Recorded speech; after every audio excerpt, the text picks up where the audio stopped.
Okay, and this is I'm live. So what I wanted to do with this video is I'm just honestly, this is a test.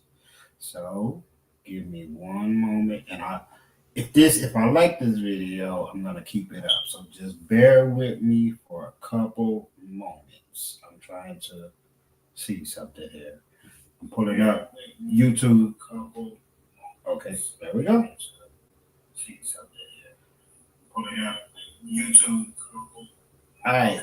So it's good. I wanted to check it on my phone to make sure I can hear the stream on YouTube. I'm going to be doing videos like this in the future. But with this one, what I wanted to just a quick video. Um, I hear a lot of people these days, especially with this TikTok generation, talking about where are the slave ships? Where are the slave ships? Where are the slave ships? We was always here, and it's just like these folks overlook the plethora of primary documents and many things that we have that still exist that we can use to verify uh, that it's not a fucking myth. A lot of these folks like to say that the school system taught us we were slaves and came from Africa, or the movie Roots in the 1970s. However, there is so many documents that predate the movie Roots or even the 1900s. We have things that occurred during that time period. And we have the records. We have newspaper accounts. We have ship manifests. We have what is called Lloyd's Registry. We have a number of things. And right now, I just want to share one specific thing. So give me a second. This is my first time using this. Um, so let me, I'm working out the kinks. Let me see, present, share screen. I think that's what we want to do. Okay, I'll share my entire screen. Yeah. All right. So give me one moment. I'm gonna pull this up again on my phone. I want to look and see what the what the view is. Look and see what. All right. So let me switch my tab. What the view is. Look and see what. All right. So let me switch my tab. What the perfect. All right. So here, what we have is the slave. Here, let me start over. This is, I'll start from the home page, the slavevoyages.org database. Now, this is great because it has tons and tons and tons of information about hundreds of slave ships. And when I say hundreds, I mean hundreds. Now you have right here, you see this tab where it says transatlantic. This means that the ships traveling from the west coast of Africa to America or some of the islands or South America, what have you. Then you have intra American. Intra American is after 1807 when they abolished the African slave trade in America. Slavery was still legal, and therefore they were trading amongst various states, like, say, a group of, which I'm gonna show you here in a little bit. You'll find such as a ship called the Creole, where they was transporting these black men and women from Richmond, Virginia, to New Orleans.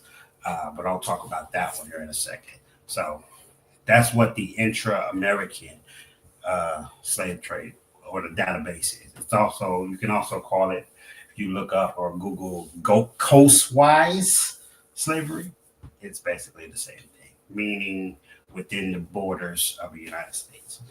All right, so, but the first one I'm gonna look up is here in the transatlantic. You click on the database. Now, the one I want to talk about is, before we go to that, I have this book here. Um, This is a book that I have. I have several books right here in my the tab. A lot of old books. I like to look through old books and find things. So I have this one. It is called History of the Liverpool Privateers and Letters of Marquis with an account of the Liverpool slave trade, 1897. Gomer Williams is the author. Um, but I wanted to talk about one specific, a captain by the name of Alexander Hope. And the reason I chose him to start is because there's several uh, documents we can use to verify this particular story in this book. So you can't say, oh, this is just a white man wrote that book. No, this is verifiable information, and I'm going to show you how. But first, let's read what occurred here. In the summer of 1756, while a sloop commanded by Alexander Hope was making the Middle Passage with a cargo of slaves, being then 100 leagues from the coast, 6 or 7 slaves who were upon the deck watched an opportunity when the first mate, Mr. Ashfield, and some more of the crew were in the hold, rushed into the cabin, knocked Captain Hope's brains out, wounded the second mate, Mr. Charles Duncan, in several places, secured all the arms and kept possession of the cabin for 4 hours. Duncan, with difficulty, got out of the cabin, and with the assistance of the first mate, Andy Cooper, got the door shut upon the Negroes. And this is for the people who like to say that slave trade happened in reverse or it was white people on this. Clearly, they're telling you who they were. The Negroes. And just as soon as I stop this, we're going to define Negroes. Where we go? Knocked Captain Hope's brains out, wounded the second mate, Mr. Duncan, in several places, secured all the arms, and kept possession of the cabin for 4 hours. Duncan, with difficulty, got out of the cabin, and with the assistance of the first mate and the Cooper, got the door shut upon the Negroes. The blacks then fired all the muskets and blunderbusses at the crew through the door, but hurt none of them. The first mate and the Cooper then rushed into the cabin, disarmed the slaves, and recovered the vessel. The ringleader of the slaves jumped overboard and was drowned. The first mate and the Cooper received several wounds.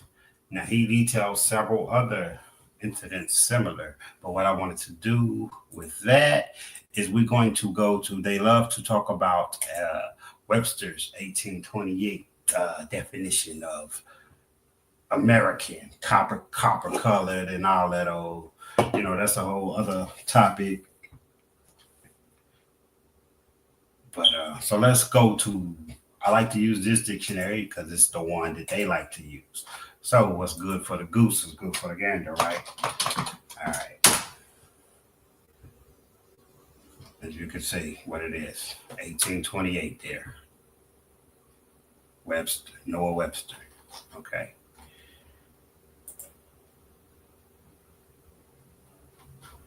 All right, let's enlarge it here. What the fuck happened there?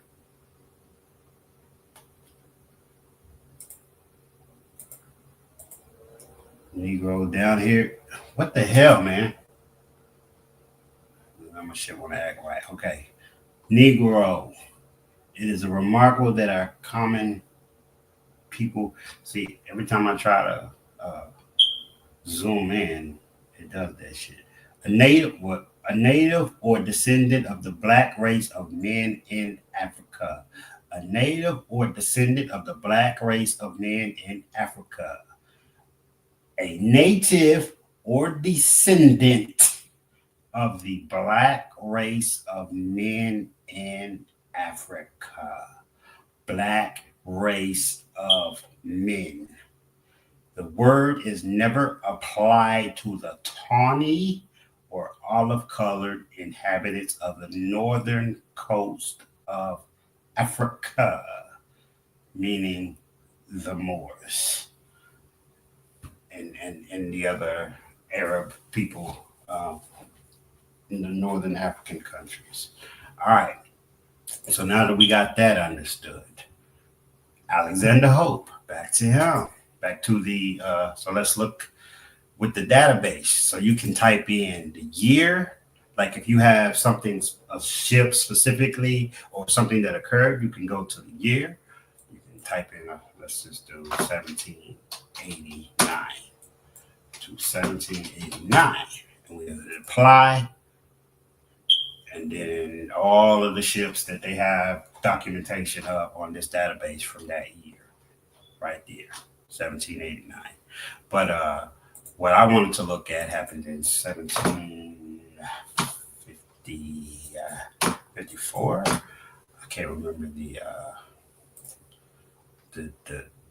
thing specifically. So what we do, if you don't have the year, you can also put in, if you have the vessel name or the ship name, ship owner, the country of origin that it came from, where it was going, all of these things, the dates, and the captain. Now, since we're talking specifically about Alexander Hope, we can go here where it's just captain and crew, and type in Alexander Hope, apply. And we see that he had two voyages that are on here. One in 1754 aboard the Prince George, where it began in New York, and then as you can see, it traveled to Africa. And then the one in question here, spoken of in the History of Liverpool book, happened in 1756. So let's click that one. Voyage ID 25030. That's how you can also identify it. We know the name of the ship was called the Jane. We know it came from the United States, in New York specifically, the type of ship it was, the tonnage, and what the outcome was. Captured by slaves, recaptured and landed slaves in the Americas, lost slaves, disembarked in Americas. Outcome of voyage if ship cap African. Original goal, thwarted human agency. What happened? A slave insurrection. Where did the ship travel? It traveled from New York and it went to, as you can see here, the Gambia in West Africa. Where were they taking them? They were taking them to St. John in Antigua, the island. I think that's an island. I'm not really sure where that's at. But anyway, so you can see here, Alexander Hope. Now, what happened? Slave insurrection, right? Just as he described here. They knocked Captain Hope's brains out. Now, another way to check the validity of this story. Newspapers. Newspapers were written at the time of certain incidents, right? I happen to have I'll pay for a subscription to here because it is very worth it. 1756. And let's see what the newspapers wrote about Alexander Hope in 1756. Let's see. The Pennsylvania Journal, dated September 30th. And these are not altered papers created to create some fake narrative or any of that shit. This is what was printed because it's what happened. Saturday evening, late Captain Ashfield arrived here in a sloop. Alexander Hope, late master from Africa, but last from St. Croix in 11 days, and acquaints us that 2 months ago, 100 leagues from the coast, 6 or 7 slaves that were upon deck watched an opportunity when he and some more of the crew were in the hold, rushed into the cabin, knocked Captain Hope's brains out, wounded Charles Duncan, the second mate, in sundry places, secured all the arms and kept possession of the cabin for 4 hours. Charles Duncan, with difficulty, got out of the cabin, and with the assistance of Mr. Ashfield and the cooper, got the door shut upon the Negroes. See, they still in those days they typed the S's where it almost looked like a F, like right here where it says assistance. They don't type like they don't print like that in these days. This is how you know. Um, the Negroes have discharged all their pieces. Mr. Ashfield and Cooper rushed into the cabin, disarmed the slaves, and recovered the vessel. The ringleader jumped overboard, just as it said here. But you can also uh, browse several papers. A lot of them will say it the exact same way. Some say it differently. Here's another account of it. Knocked Captain Hope's brains out. So this um, is not only in a book, it is also in the newspapers. But we're not done. We can go to Ancestry because I like to verify everything. I look for as many sources as possible. This is how you verify the information, ladies and gentlemen. This is how you verify it. And everybody knows what Ancestry is, right? Where you can search yourself and find information about you, your family, your mother. Uh, so when you type in Alexander Hope's name, and you'll see here, death, right here, at about 1756 at sea. Now, this was the obituary printed in a Massachusetts newspaper. But let's click the link, shall we? And as you can see, it is actually the handwritten before it was printed in the newspaper. This is the index of obituaries. So let's scroll down here.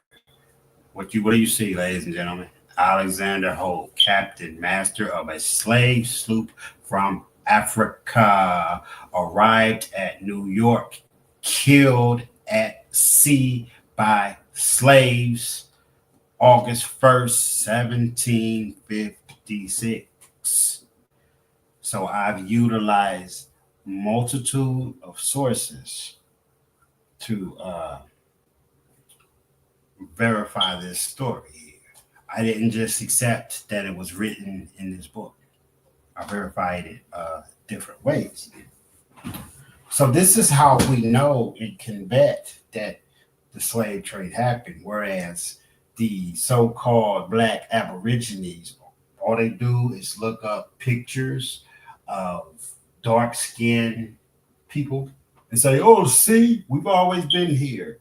See, we've always been here. What did your grandmama say?" But they can never show you things that I just showed you, or they'll take certain quotes out of context. Like while we on this video, let me do one. Um, let's try. I want to do the James Baldwin one. Okay, James Baldwin, the Indian is you. Now watch this shit, right? This is what a lot of these dudes do. American Original Son, as you can see, who uploaded it. Now watch this.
Now the other he doesn't really say anything substantial here. But the other video was done by Dane Calloway, and he stops it once he says, "The Indian is you," and he keeps repeating that part because he's trying to push that narrative that James Baldwin is saying we are the Indians. As you can see, excuse me, by the title of this, "The Indian is You," James Baldwin. How many ways can I show you? And anytime you want to notice a mental illness within so-called conscious, so-called woke people, I, when they use the word I for the letter I, yeah, those. And then just read these here. Just read comments.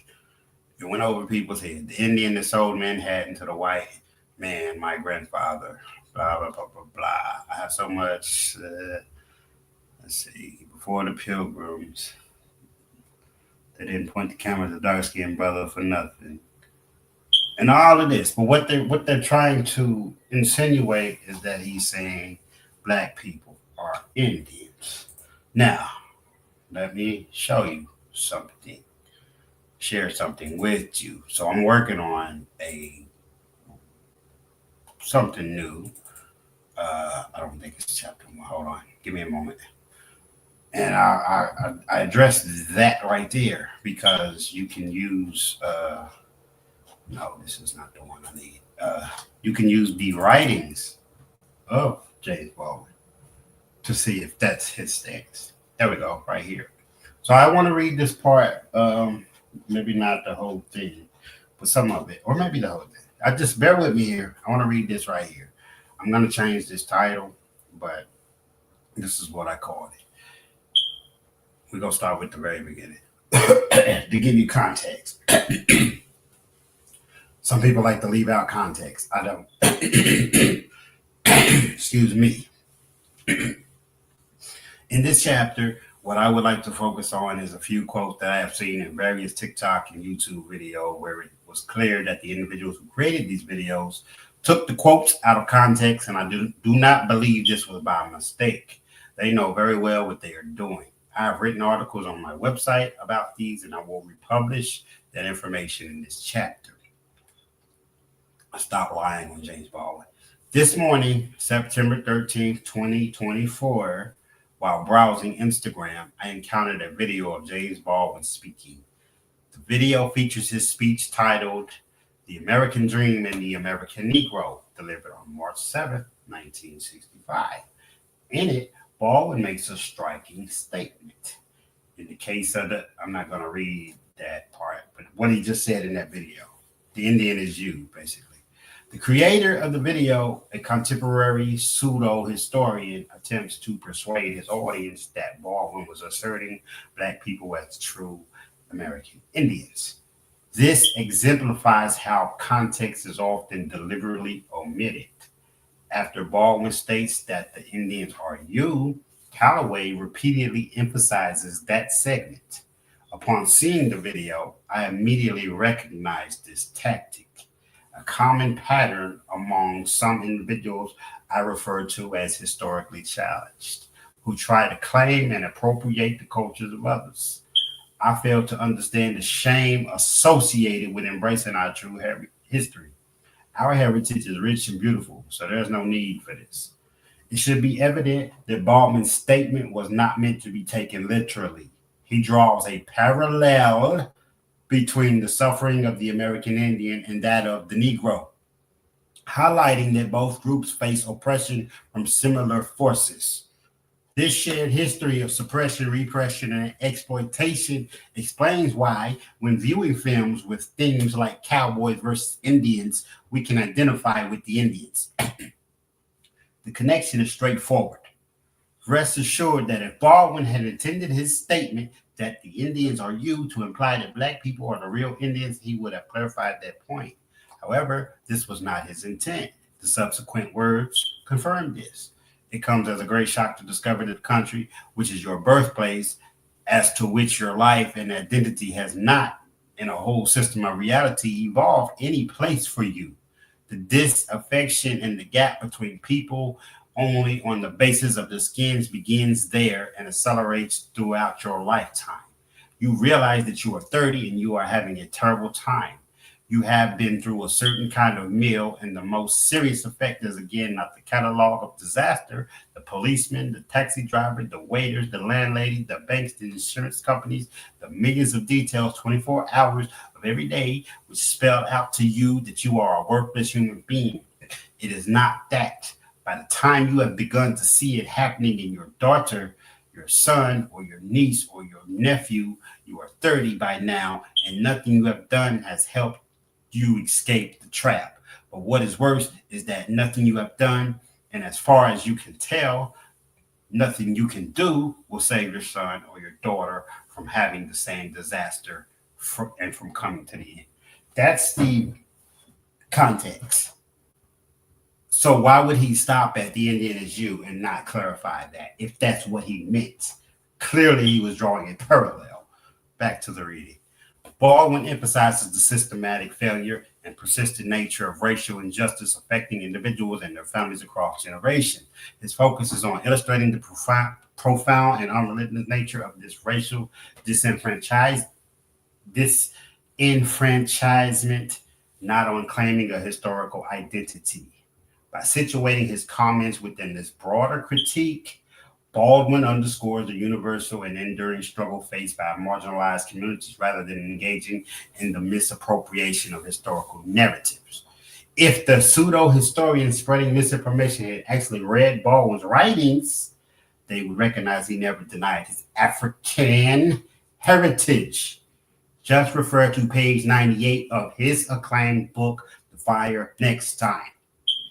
I am called Baldwin because I was either sold by my African tribe or kidnapped out of it into the hands of a white Christian named Baldwin.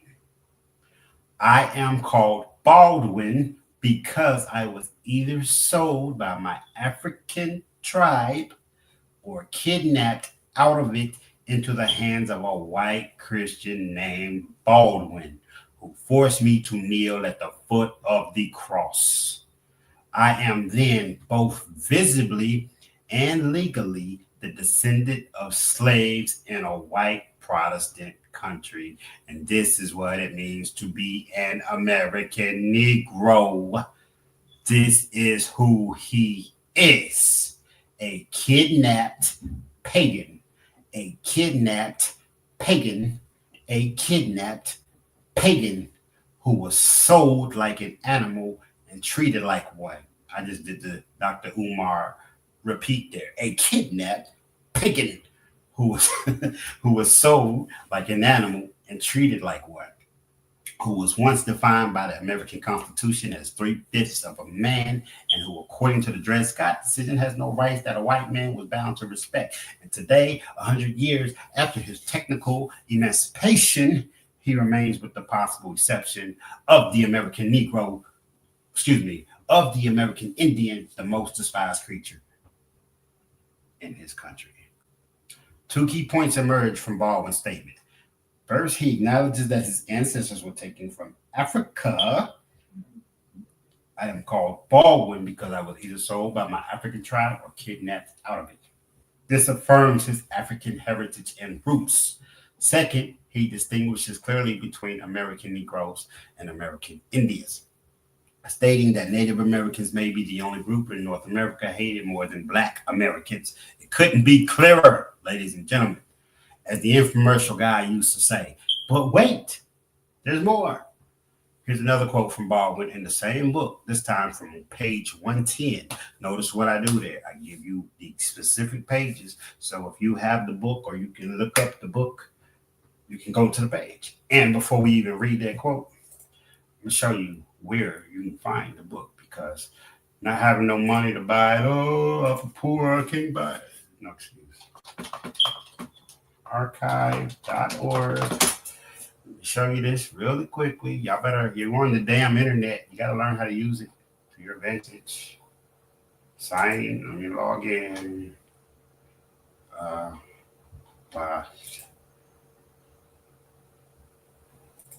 If it'll let me, I don't want to reveal my, what you call it. Okay.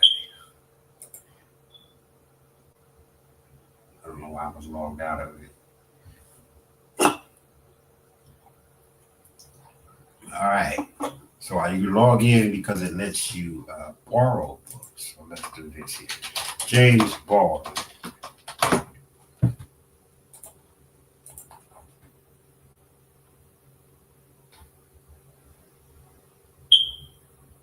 You see that? Number of books pop up. Type that name in. You can read these books online. So no excuse that you ain't got no money to buy a book. You got the internet. Learn how to use it. Sometimes you will see that borrow unavailable, but a lot of times you can find one and you can read the entire thing. Like let's just click this random one. Let's see. Oh, it says it was removed. Okay, let's try this one. There's also borrow unavailable. When it says that, it only lets you read so much of it. See, versus limited preview. But you can find one. But my point is, and you can take, let's say I gave you a page number. You can do that. That's in 120, boom. And anywhere that 120 appears in the book, it'll take you right to it. This is how you can find it. Not only do you have this, you have HathiTrust, which is also a digital library that I like to use for especially old books that you can read online. If I can find these websites and stuff, y'all can too. There's really no excuse. Descendants of James Baldwin, see, there's different books with that name. Search in it. HathiTrust. Look at the HathiTrust. Google that and you find it, and you can find books and read them for free. Free, ladies and gentlemen. All right, let's get back to it. We can get rid of that. Where was I? Oh yeah, I was reading from chapter 2. As the informational guy used to say, but wait, there's more. Here's another quote from Baldwin in the same book, this time page 110. I cannot accept the proposition that the 400-year travail of the American Negro should result merely in his attainment of the present level of the American civilization. I am far from convinced that being released from the African witch doctor was worthwhile, if I am now, in order to support the moral contradictions and the spiritual aridity of my life, expected to become dependent on the American psychiatrist. It is a bargain I refuse. In this quote, Baldwin delivers a sharp critique of American values, particularly highlighting the moral contradictions and spiritual emptiness within the American society. He rejects the notion that Black liberation should simply aim for assimilation into a flawed and hypocritical civilization. Baldwin points out that while African culture and spirituality may have been dismissed as primitive by the West, the replacement and emotionally sterile and materialistic American culture provides no genuine freedom. Rather than adopting the hollow values of this society, Baldwin urges Black people to pursue a deeper, more authentic path to liberation, free from the oppressive power structures of the West. Notice he specifically questions whether being released by the African witch doctor was even worthwhile. Clearly, this statement would not have been made if Baldwin believed the American Negro was indigenous to America. To fully convey Baldwin's perspective, it's essential to highlight more of his own writings or words regarding his identity. In Conversations with James Baldwin, a totally different book. During the 1965 interview, he was asked about who he was. His response on page 51 is telling. I'm part of a totally incoherent people at the moment of African origin with Indian, Spanish, and European blood in my veins. I'm part of a country which has yet to discover who and what it is. This statement challenges the idea promoted by Dan Calloway that Baldwin equated the American Negro with the American Indian. Baldwin clearly identifies himself as of African origin while also acknowledging his mixed heritage, including Indian and European ancestry. But wait, in another interview from 1973, found on page 148 of Conversations and conducted by the Black scholar, Baldwin makes explicit distinctions between Black and Indigenous identities while once more recognizing his part Indian heritage. In a book called Bury My Heart at Wounded Knee, not too many, very many years ago, and I have this book in right behind me, actually. Uh, there was no connection between Blacks and Indians. But when Blacks started firing back at the Ku Klux Klan, so did the Indians. It was in the same month that hit me in a very funny way because long, long before our day, the Indians and the niggers, the Indians and the slaves, were friends and sometimes even married. I'm part Indian and probably so are you. But the Indians were almost destroyed and we were dispersed. Ladies and gentlemen, this does not align with the notion that Baldwin viewed Indians and Negroes as the same, as insinuated by the video. He consistently recognized differences between them as well as between Africans and African Americans. Baldwin's distinctions are clear. The American Negro, having been in the U.S. for over 400 years, is a unique amalgamation of African, Indigenous, and European ancestry. This complex identity makes African Americans distinct from any other group in the world. I too acknowledge that we as Black Americans have developed a unique culture, our own tribe, so to speak. But we retain many African elements passed down through generations. Again, Baldwin, with a shadow of a doubt, and without a shadow of a doubt, embraced his African roots. To repeat again his statement, I am part of a totally incoherent people at the moment of African origin with Indian, Spanish, and European blood in my veins. I'm part of a country who has yet to discover who and what it is. And there you have it. So this is just one example of what they do when they take those quotes. People say they'll harp onto one, latch onto one part of it and ignore the rest. As you can see here, they did it with Malcolm X, with the one Aborigine. Should I do one? No, this is really about slave ships. Um, I'm trying to think, should I do it? Where they said there's a video Aborigines, which means what? Black folk. You never find a white Aborigine. Aborigines are called natives, and they're always dark-skinned people. You and I are Aborigines, but you don't like to be called an Aborigine. You want to be called an American. And then they stopped the video there, but there was more context to it. The white man's world is newer than the black man's world. If this man said, let us make man in our image, that shows that there was somebody with him. He said, let us make man in our image, in our likeness. This is God talking to someone. I'm thankful to Allah for the Honorable Elijah Muhammad who taught us these things. The story of Adam hides the birth of the white race. The Honorable Elijah Muhammad teaches that before Adam, the black man was already here. The white man refers to Adam as the first, and the pre-Adamites as those here before Adam. He calls these people Aborigines, which mean black folk. You never find a white Aborigine. You and I are Aborigines, but you don't like to be called Aborigine. You want to be called an American. Malcolm X's reference to Aborigines was intended to illustrate Elijah Muhammad's belief that the black man was the original inhabitant of Earth, not that black people were indigenous to the damn Americas. People, the fuck is wrong with y'all? Jesus. All you got to do is find the entire speech. Stop getting fooled by these TikTok clowns, man. And I see y'all spreading this shit every day. And I don't even bother commenting because I don't like to jump on people's stuff. I'll see something and I'll address it on my own page. But y'all Name Martin Luther King as well, Muhammad Ali. I addressed all of this shit. I've seen these videos, and I have to address it. Somebody fucking has to say something.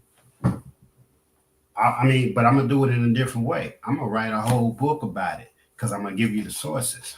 See, if you look here, down here at the bottom, I give you the sources of all of my information, or you can go find it for yourself. Because I don't want you to believe a motherfucking thing I say. Absolutely not. I don't want you to believe nothing I say. I want you to see it for yourself. But anyways, back to the slave ships, as this was the original. I kind of got off track, but it's really not off track because it's all relative. Because these people are saying all of this shit. So, but there's more. Like I just wanted to give you one example of using the slave wages ID, but I also have pulled up. Oh, I forgot. I have a good one. Madison, Washington. Madison, Washington was a leader of a, before I even pull it up, was a leader of a slave revolt. This was a coastwise slave revolt. I believe it was 1841, where a ship called the Creole was traveling from Richmond, Virginia, transporting black African slaves to New Orleans. And Madison, Washington, and the others, they revolted, and they actually took hold of the ship, and they got it to sail to Bahamas, I think. And ultimately, they were jailed there for a while, and then there was a court case, and there's court records, ladies and gentlemen, court records, court records, court records. And ultimately, they gained their freedom. Now, what's significant about that? Which one would it be? 5, I think, here. Yes, 5. Is we have ship manifest. This is the list of the names of all of the people who were enslaved. And I highlight it right there in yellow, Madison, Washington.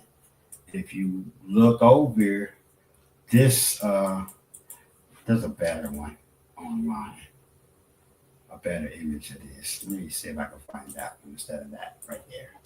Give me 1 second. Washington, or let's see, the Creole ship manifest. There you go. Yeah, it's right here. All right.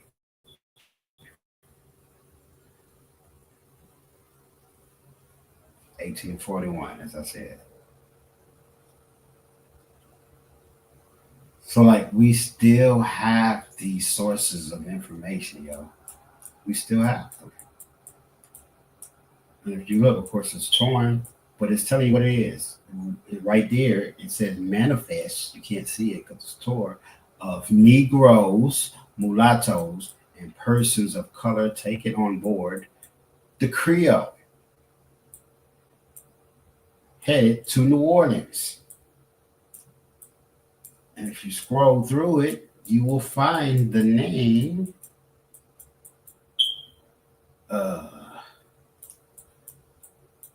Where's it at?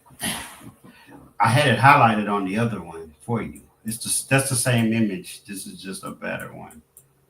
This is the actual document here. It's somewhere in here. You will see the name Madison, Washington. There it goes, right there. Madison, Washington. Black, black, black, black, brown, black, black, black, yellow, black. 1841. This document still exists, ladies and gentlemen. Oh, earlier I said 1807 with the when they legalized slavery from Africa, but it was actually 1808, and it's called the Act of Prohibiting the Importation of Slaves.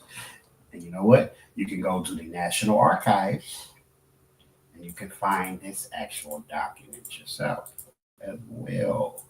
You don't have to actually go to Washington to find it. Many of these records are online, digitized. There it is. Oh no, that's not it. But there's other things. This disposition of Louis Ferris warrant for the ship Charming Sally, 1803.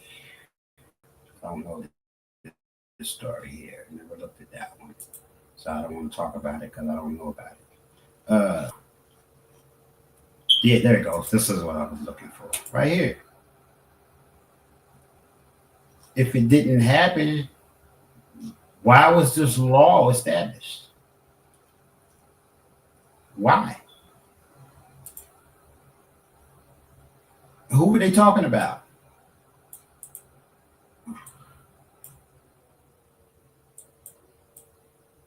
Negro, person of color, with intent to sell, dispose of such Negro, mulatto, or person of color as a slave. They made it illegal. It is very specific who they are talking about. Very specific. This is the actual document here, ladies and gentlemen. If you can read cursor, you can read it and verify that this transcript right here is accurate. Where do these people come from? Section 5. Let's read that. And be it further enacted that if any citizen or citizens of the United States or any other person resident within the jurisdiction of the same shall from the first day of January 1808, contrary to the true intent and meaning of this act, take on board any ship or vessel from any of the coasts or kingdoms of Africa or from any other foreign kingdom, place, or country, any Negro, mulatto, or person of color with intent to sell him, her, or them for a slave or slaves, or to be held to services of labor. That's making a distinction between indentured servitude and slavery right there. So don't even try that. Oh, they were indentured servants. Shit. You address all of that too. And shall transport the same to any port or place within the jurisdiction of the United States, and there sell such Negro, mulatto, or person of color, so transported as aforesaid, for a slave or to be held for service of labor. This law made slavery from transporting slaves from Africa illegal, but it did not end slavery. That didn't come until the Emancipation Proclamation of January 1st, 1863. But of course, after the Civil War is when everybody got their freedom. The Emancipation Proclamation freed those people who were held within the states within the Union, within the Confederacy, or one of them shits. You get what I'm saying. but yeah, anyway, so we have these documents. So how do people have the audacity? And there's hundreds more. I've only showed you a couple of things. I can literally go for hours and do this. I'm not going to do that here. I talk about a lot of other ones here. I mentioned Lloyd's Register to you earlier. And particularly about the Wanderer. Which one was it? 1778. Now let's turn to the Mali. A ship documented in 1778 in Lloyd's Register. But before we delve into its history, it's essential to understand what Lloyd's Register is. There we go. This is a perfect stopping point, and why it's useful for uncovering the truth about many voyages during the transatlantic slave trade. Established in 1760, Lloyd's Register was initially created to assess the quality and seaworthiness of ships. Over time, it became one of the most comprehensive resources for cataloging ships across the world, detailing their construction, ownership, and voyages. These records are essential for historians today as they provide factual evidence about which ships were involved in the slave trade, where they traveled, and how they were used. In the context of the slave trade, Lloyd's Register is invaluable. It allows us to trace the past of slave ships, verify their owners, and cross reference accounts of voyages. When slave trade deniers or revisionists claim that ships involved in these atrocities are untraceable, the records in Lloyd's Register or Lloyd's List show otherwise. And we can do this. The resource I showed you earlier, HathiTrust. We can go. You always want to put your parentheses first, not your parentheses, your quotations, because that's telling the search engine to look up that specifically, what you're putting in there. So put in Lloyd's Register.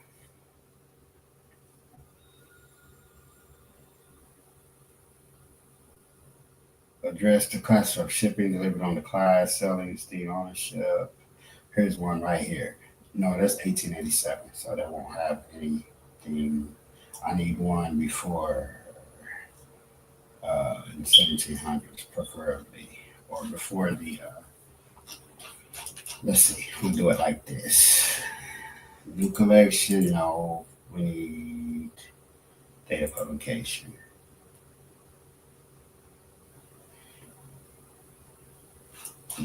Okay, so let's try this. Lloyd's List, because those are later editions. I'm not looking for those.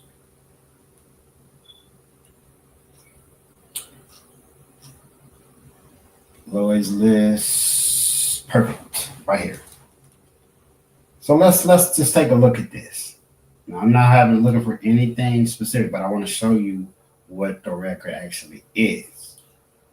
And it wasn't just for it wasn't created for slavery, but it detailed how many people, where they got them from, and how many were on board these ships. It list. It was more so a list of just the cargo. But this is how you vet it. When you find it, you can find it in other books. I have another one, William Snellgrave's book. I'm gonna pull that up here in a second. I just not thought about that. William Snellgrave's book. But let's see. Lloyd's List. And, this is a list of ships here where it arrived from. As you can see. Like I said, not all ships were slave ships. So all of these won't show what it slavers on board it. But I should have found one more specific. Let me see. Excuse me. Lloyd's List. 1779, 162. Because I found it with this one here. Lloyd's List 1779, 1780. But anyways, I'm not going to search through all of that on this video. You can look through Lloyd's List and you can see these for free. That's a way to verify a lot of the information that you'll find here on slave voyages. But you also want to look, let me go back to it. It don't matter what you're reading, whether it's a book, it's a website, a blog, whatever. I always want to look for the sources of the information. I mean, that's basic. You should know that. But believe it or not, most people don't. And look here. This even William Gomer, History of Liverpool Privateers, in that book. But there's also another account here. So you can look these things up and you can vet the information using that. Now the Creole. Let me get this off of here. That's what the Creole. Remember when we were talking about Madison, Washington, just a little bit ago?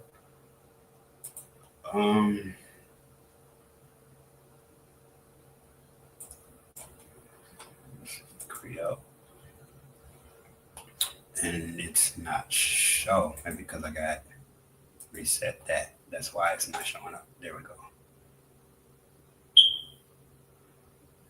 Um, the Creole should be 1841. I might have to put the year in there.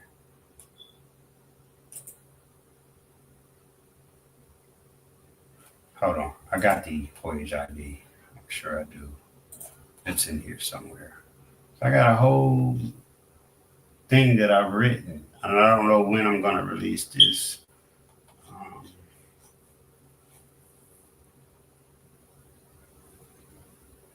oh yeah, that's another one too. Memoirs of the late Captain Hugh Crow, where he talks about some things. Alexander Falcon Bridge. There's so many books, man, like written in those days. Not we're not talking latter day books or book modern day books. We're talking books written at the time. An account of the slave trade on the coast of Africa, Alexander Falconbridge, Hugh Crow, memoir of the late Captain Hugh Crow of Liverpool, 1830. Um, not just that, because you can say, oh, well, those are white men. Okay, fine, cool. Let's do this. Black men. Now, with this chapter, I wanted to use because people like to say, "Oh, wow, it comes from white men" or whatever. So I wanted to use uh, black voices that predate your grandma because y'all like to say, "Grandma said this, Grandma said that." Well, the average person who may see this video, your grandmother was probably born, let's say, 1930s, 1940s, 1950s, somewhere in there, right? So I wanted to use sources, black people hundreds of years before her. So in this chapter, I use people like Paul Cuffey, uh, and a lot of the abos they like to use him because okay, this is a good one. Paul Cuffey. Let's do this. This is a good one. But don't forget that Lloyd's Lips, ladies and gentlemen. You can look that up. Paul Cuffey memoir. Paul Cuffey was a black man and a Pan Africanist in the early 18 or the late 1700s, early 1800s. He has this book here, and a lot of them like to use. No, it's not the one. There's a book called Memoirs of Paul Cuffey, and it says Pequot Indian because his mother, Ruth Moses, was a Pequot Indian.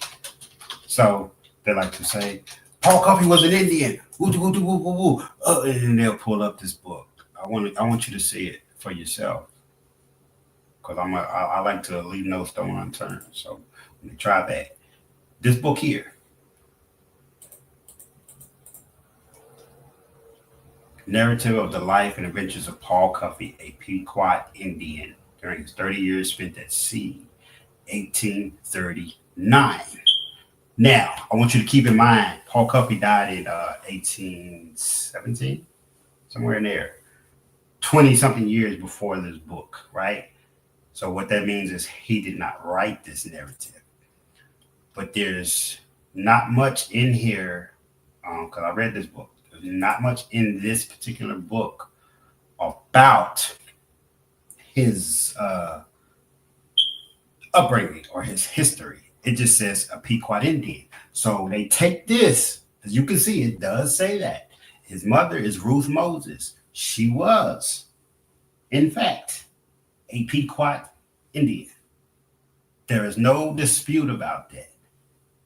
His father, Cuff Slocum, was an African man. Okay?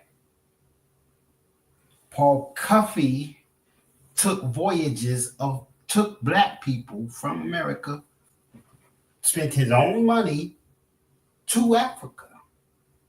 Clearly, he identifies himself as an African, but he also acknowledges his Indian heritage. It is his birthright because he's both. But you can't just take this and latch onto that because you have to look at the facts. And again, this book was written in 1839, right? Okay, thank you. Now, there's another book about Paul Covey. The difference is this one he commissioned. Give me a second. Give me a second. This one he commissioned. It was written in 1811. 1811. He was alive at the time. He died in 1817. This one here. Memoir of Captain Paul Covey, a man of color, to which is subjoined the epistle of the Society of Sierra Leone in Africa. I said 1811, my bad. 1812. Look at that. He's still alive. He is the source of information of this book. This is what they overlook. You can't use that other one and say, oh, it says he's Pequot Indian, so that's what he is. And then ignore this one. Because that one was written 20 years after his death. Somebody else wrote that. This came from him. This came from him. And again, the only identifying information on that book, it was on the cover where it said a Pequot Indian, right? Well, this one, it goes into a little more of his life. The father of Paul Covey was a native of Africa, whence he was brought as a slave into Massachusetts. He was there purchased by a person named Slocum and remained in slavery a considerable portion of his life. He was named Covey, but as is usual in those parts, took the name of Slocum as expression to whom, let's see, hold on. Come on, go to page 6. He belonged. Like many of his countrymen, he possessed a mind superior to his condition, and although he was diligent in the business of his master and faithful to his interests, yet by great industry and economy, he procured the means of purchasing his personal liberty. At that time, the remains of several Indian tribes who originally possessed the right of soil resided in Massachusetts. Covey became acquainted with a woman descended from one of those tribes named Ruth Moses and married her. He continued in habits of industry and frugality and soon afterwards purchased a farm of 100 acres in Westport in Massachusetts. Covey and Ruth had a family of 10 children. The 3 eldest sons, David, Jonathan, and John, are farmers in the neighborhood of Westport. Blah, blah, blah, blah, blah, blah, blah. Paul was born Island of Kunterhunk or something like that. In 1759, when he was 14, his father died, yada, yada, yada. But, so there you have it. This is a book, again, commissioned by Mr. Covey himself, not one written 20 years after he was born. And it clearly says his father was African. You look at the name Covey, that indicates that his father was from Ghana. That's a variation of the name Kofi that we know that's prevalent today. That is very clear, and that is all of that is fucking documented. So you have to cross-reference everything. So I wrote about, I wanted to explain Paul Covey's story. And as you can see right here, second, the title page of the 1839 memoir describes him as a Pequot Indian.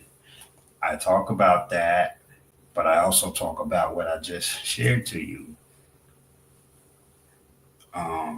But we don't, it ain't just, I don't want to go into his whole history and everything on this video. But there's several ways. The black people in those days, again, they spoke for themselves. We have the Freedom's Journal. The Freedom's Journal is the first ever black-owned newspaper in America. And it was started by Samuel Cornish and John Brown Russwurm in 1827.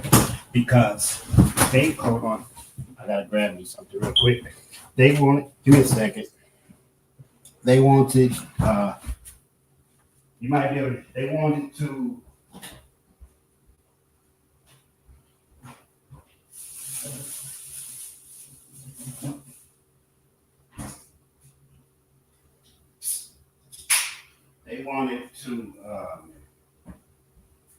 speak for themselves because, as they said it in the initial edition of the Freedom Journal, where's it at? Right there. We wish to plead our own cause, as too long has the public been deceived by misrepresentations in things which concern us dearly. Uh, and when you read this newspaper, and yes, you can find it today, that wonderful source that I introduced you to, archive.org, you can find several editions of this newspaper and you can read for yourself what these black folks were writing about in 1827. For yourself. Not what I say, not what no other motherfuckers say. For yourself.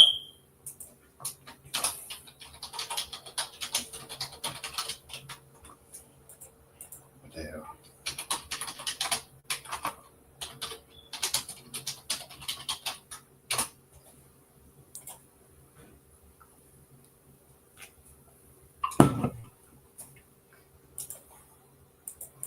It's on here.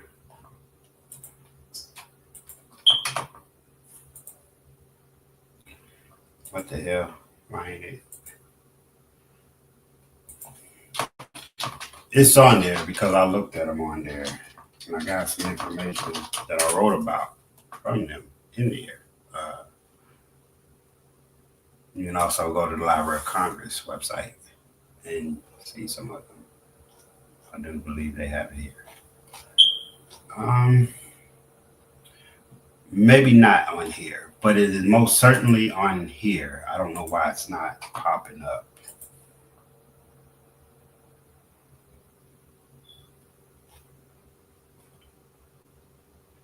No, that's not it. The year 1827. Gotta go right there.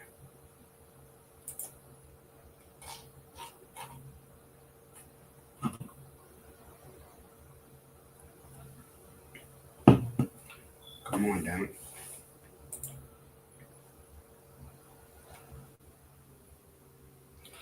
I ain't got much patience. So we just gonna scratch that right now. But yeah, you can actually read this paper, but nowhere in it do these black men in 1827 say anything about themselves being Indian or black people being Indian. They actually talk about being African. I mean, articles covered and topics from the paper. They talked a lot about the effects of slavery to a reprint of Paul Cufey's 1812 memoir, which highlighted his African heritage, to a profile on poet Phyllis Wheatley. Phyllis Wheatley, like thousands of poor Africa's sons and daughters, was torn from the land of her nativity and brought to this country in 1761 when she was sold to Mr. John Wheatley of Boston. Now, what is that telling you? She was sold into slavery, ladies and gentlemen. Like, I can't believe that I even have to make a video of this magnitude. I can't believe I have to do this shit. Like, Jesus Christ.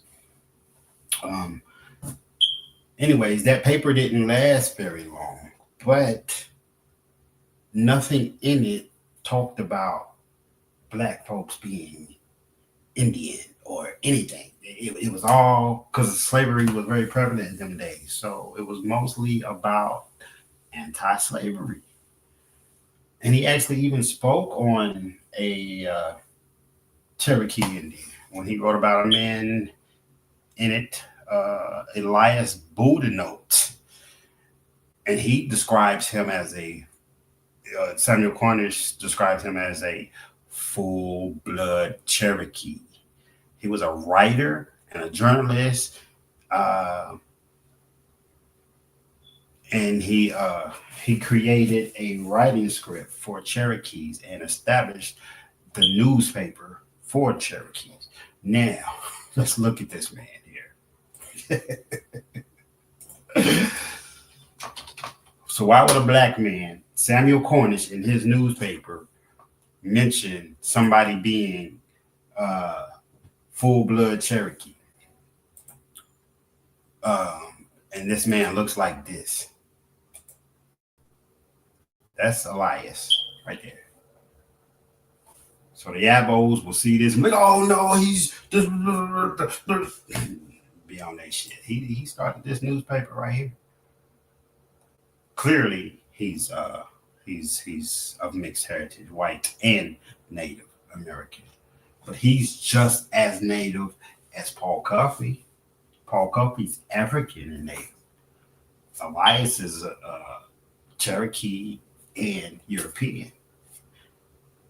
And he was well respected throughout the Cherokee Nation in the 1820s. We're not talking about the 1900s. We're not talking about paper genocide and Walter Plecker in Virginia. None of that shit that happened in the 20s and 30s. We're not talking about none of that. We're talking about in the 1820s.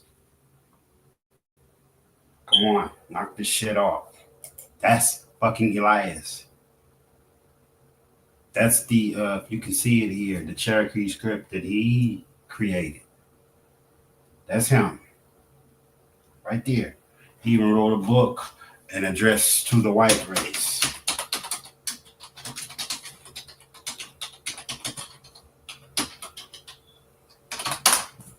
You find the damn book. Address to the Whites. Where is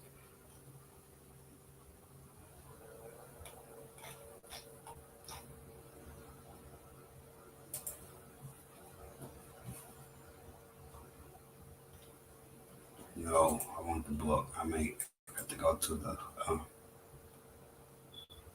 yeah, right here.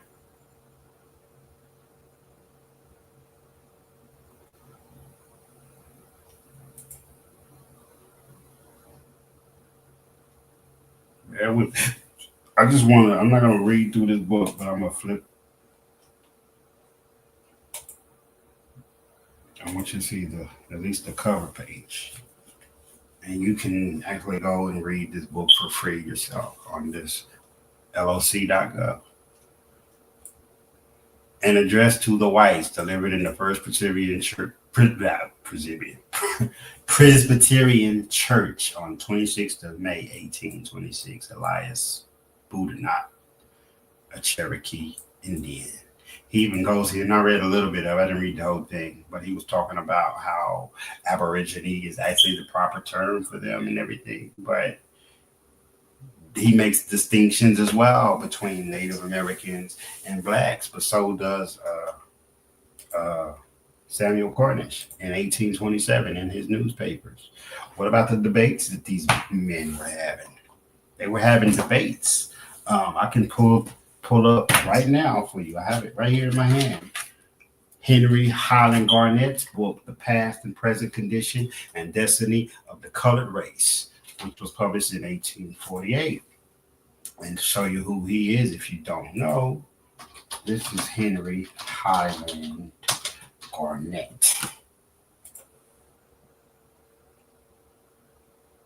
And he actually promoted resistance, fighting back, killing off your oppressors. He praised Madison Washington, who I showed you earlier.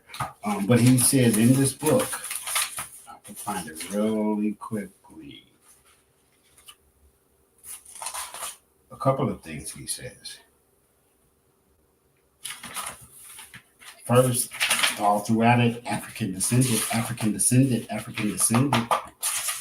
And you can find this book online as well. He also mentions Indians, but not that we are Indians. There's a distinction made. But where is it?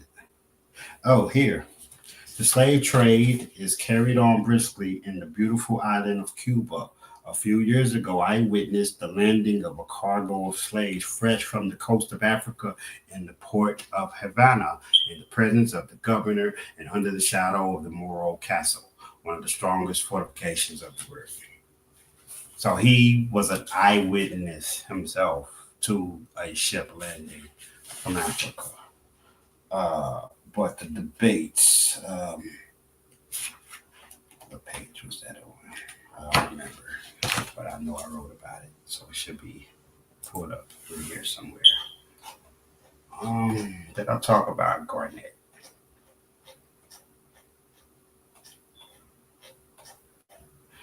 But I mentioned a lot of organizations that our elders built. And all of them had African in their name. The African Civilization Society, which was founded by Garnett, as an example. His grandfather was African and captured. They changed their name to Garnett upon freedom. That wasn't their name. And we got, before I keep getting distracted. He mentions in that book, I couldn't find it. First, Samuel Cornish. This is what I was looking for. What I wanted to put up in Samuel Cornish is not the Freedom Journal, but his third newspaper that came after that, which was called The Colored American. He was pissed off at there was debates going on, and this was in 1838. There was debates amongst black folks about what to call themselves and things. He preferred colored Americans. Some of the others preferred Negro. Others preferred African. Some preferred Afro-American was a term that was introduced, and it was used throughout Frederick Douglass's North Star newspaper. But this is what Samuel Cornish said in 1838, and it's very important. Oppressed Americans, who are they? Nonsense, brethren. You are colored Americans. The Indians are red Americans. And the white people are white Americans. And you are as good as they, and they are no better than you. That's a distinction, ladies and gentlemen. Because if black people, or if grandma said we Indian, why ain't the black people 100 years before grandma saying the same shit when they speaking for themselves in their publications, their words? He doesn't say we are, he says we are colored Americans. The Indians are red Americans. That's what this black man is saying.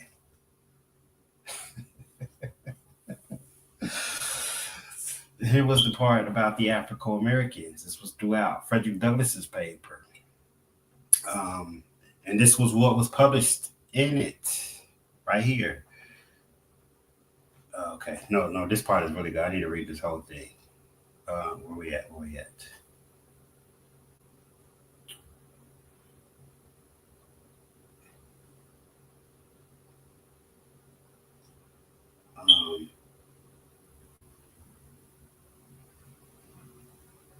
Okay, here we go. That's what I'm looking for right here.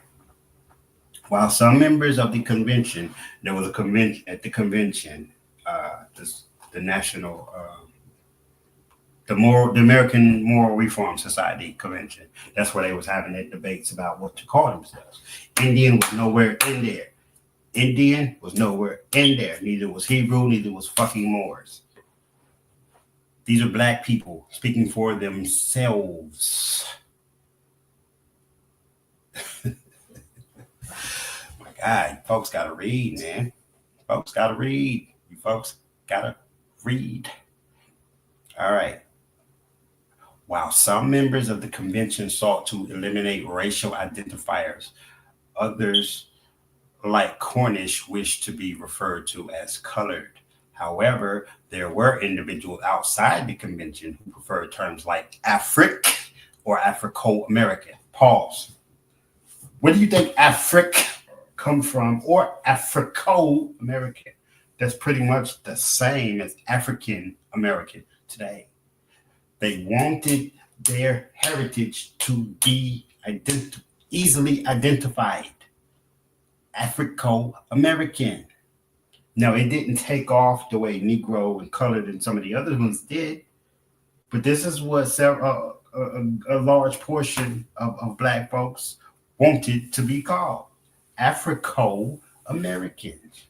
This compound word linking Africans and Americans date back to at least the 1830s, but is notably featured in an article titled Address to the Colored People of the United States, published in Frederick Douglass newspaper, the North Star, on August 10th, 1849.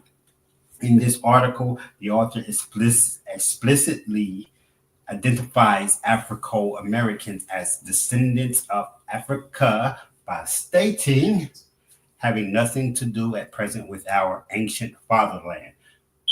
We look only to the Western Hemisphere and we find our number to fall a little, if any, short of 12 millions of people. This number includes the US, Canada, South America, and the West Indies. Having nothing to do at present with our ancient fatherland. Having nothing to do at present with our ancient fatherland. Let me get my Dr. Umar on one more time. Having nothing to do at present with our ancient fatherland. What does that mean? We've been in America for so long that a lot of Black folks do not identify with Africa. They don't really see themselves as Africans. They are Americans, but they are descendant from Africans. And they wanted that identity to be who they were. Having nothing to do at present with our ancient fatherland. We look only to the Western Hemisphere. To ensure clarity, the author declares we are the Afro-American people, asserting that the discussion is no longer about the free people of color, the American slave, or the colored people of New York or Philadelphia. Instead, it focuses on the Afro-American community united by a shared bond of fraternity and interest. The author further explains that the origins of this identity, noting from the Saxon conquest of England came the Anglo-Saxon race. From the American conquest of Africa came the Afro-American race. These are Black people in the 1800s. This suggests that the author of these words, republished in Douglass's paper, aimed to unify Black Americans under the term Afro-American, fostering a sense of collective identity and purpose. Douglass's decision to publish the article may indicate his support for this title, though it never gained widespread popularity beyond a few small circles. While there are occasional mentions of Afro-American up until the 1880s, terms like Negro, colored, and Black were more commonly used interchangeably during this period and for many years afterwards. I've seen those memes where they say 1600s Indian, oh, we were paper genocided. And sure, things like that did happen. We were reclassified and things like that. There's no disputes about that. The facts show that. The facts also showed Black people were not no goddamn Indians. That's what the facts show. That's what our people tell you themselves. Now, I challenge any nigga reading this or listening to this, any of you, show me any Black person from the same time periods, 1700s or the 1800s, telling you Black people are Indians. Any, I challenge you. I bet you can't do it. But I've showed you a few Black folks. But wait, there's many, many, many more. Such as Daniel Coker. Let's go to Daniel Coker really quickly. I know he's in here somewhere. There you are. Better yet, fuck that right there. I'll show you who he is. Daniel Coker.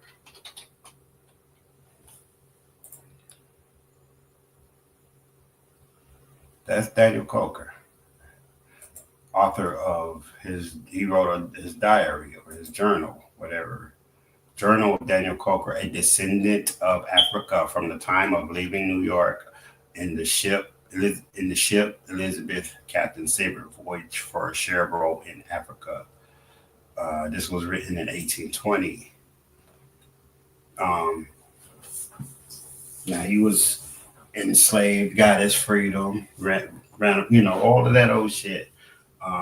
Was a reverend, but he settled in Sierra Leone, Liberia, one of them. He was a minister, and he definitely wanted to spread the gospel to the natives of Africa. But some of the statements that he made in his own book, this book here, Journal of Daniel Coker, Descendant of Africa, in the time of leaving New York, 1820. This black man wrote about in his journal things that he witnessed over there. Uh, let's see. Oh, he even wrote a book before that one, a pamphlet called A Dialogue Between a Virginian and an African Minister, which was an anti slavery pamphlet. He wrote it in the form of a Virginian who was pro slavery and a minister. And the minister was trying to convince the Virginian about how the wrongs of slavery and things like that. So if slavery didn't happen, why why why can you go and find these books that was written in the early 1800s today? You can find them in the Library of Congress on the website. You can pull the book up and read it for you fucking self. Like I don't want to read all of that right there, but this is from that book. This part here. And you can say, oh, yeah, well, he was a Christian missionary. He was going here to do this and colonize the African, whoop de whoop, blah, blah, blah, and blah, blah, blah. Okay, cool. But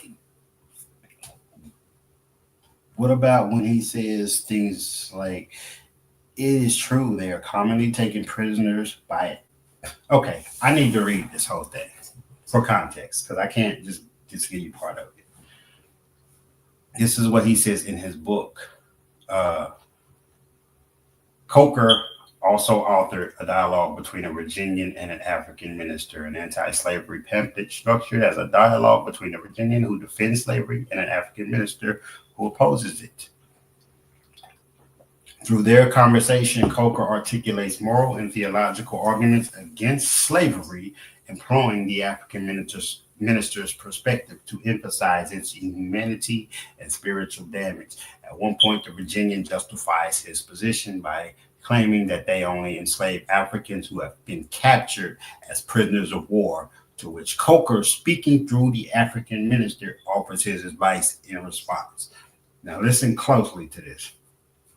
Making prisoners of war slaves through practice by the though practiced by the Romans and other ancient nations, and though still practiced by some barbarous tribes, can by no means be justified. It is unreasonable and cruel. Whatever may be said of the chief authors and promoters of an unjust war, the common soldier who is under command and obliged to obey, and as is often deprived of the means of information as to the grounds of the war, certainly cannot be thought guilty of a crime so heinous that for it himself and posterity deserve the dreadful punishment of perpetual servitude. It is a cruelty that the present practice of all civilized nations bear testimony against. Allow the objection to be true, yet it will not justify you in the practice of enslaving the Africans. The Africans. The Africans. But the matter contained in your objection is only true in part. The history of the slave trade is too tragical to be read without a bleeding heart and weeping eyes. A few of these unhappy Africans, comparatively very few, are criminals. This is a man defending his people. A few of these unhappy Africans, comparatively very few, are criminals whose servitude is inflicted as a punishment for their crimes. The main body are innocent, unsuspecting creatures, free, living in peace, doing nothing to forfeit the common privileges of men. They are taken or violently borne away by armed force from their tender connections, treated with an indignity and indecency shameful to mention, and a cruelty shocking to all the tender feelings of humanity. They and their posterity are forced into a state of servitude and wretchedness forever. It is true they are commonly taken prisoners by Africans, but it is the encouragement given by Europeans that tempts them to carry on the unprovoked wars. They furnish them with the means and holds out to them a reward for their plunder.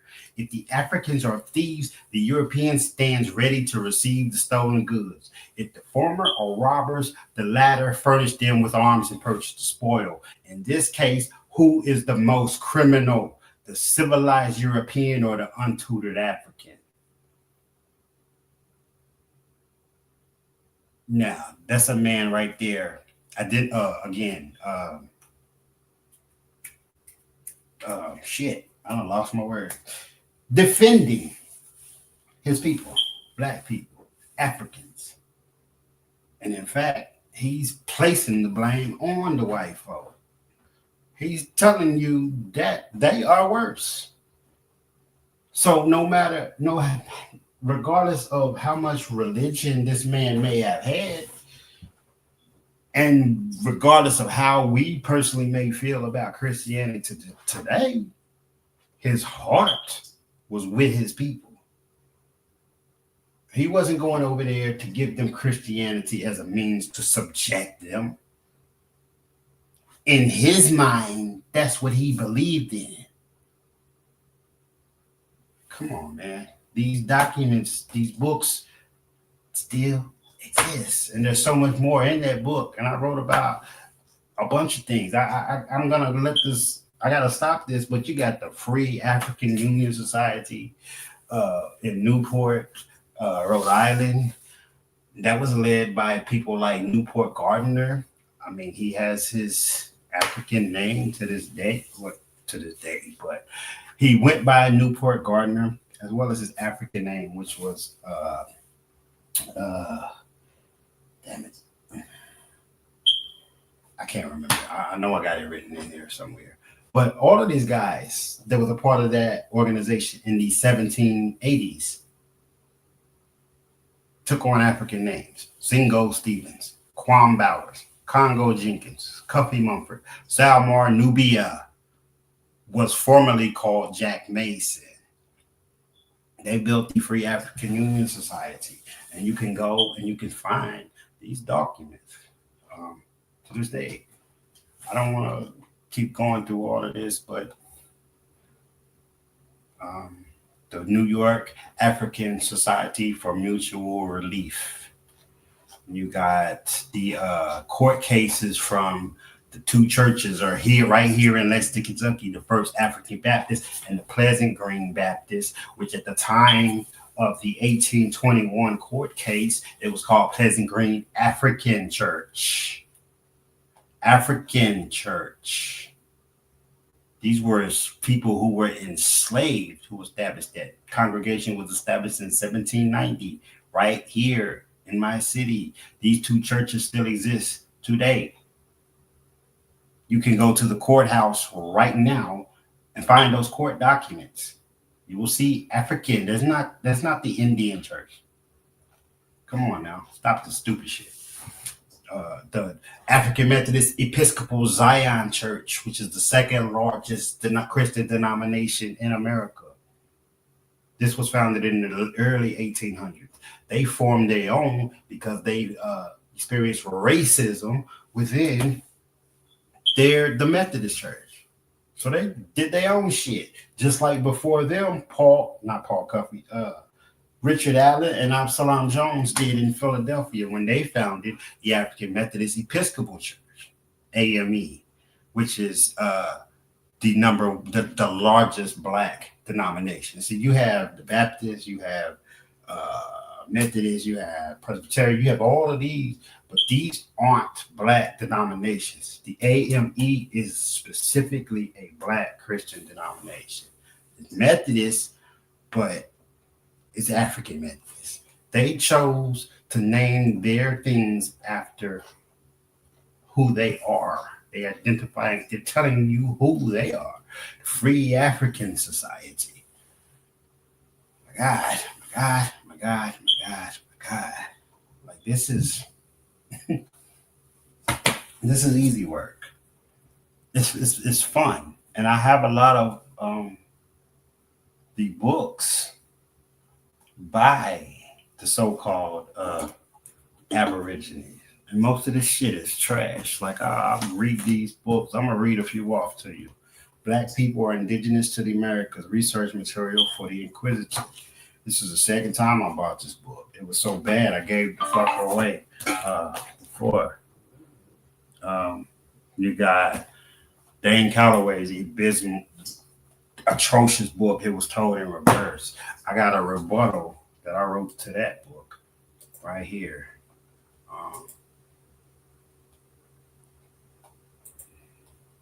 It was chapter 4.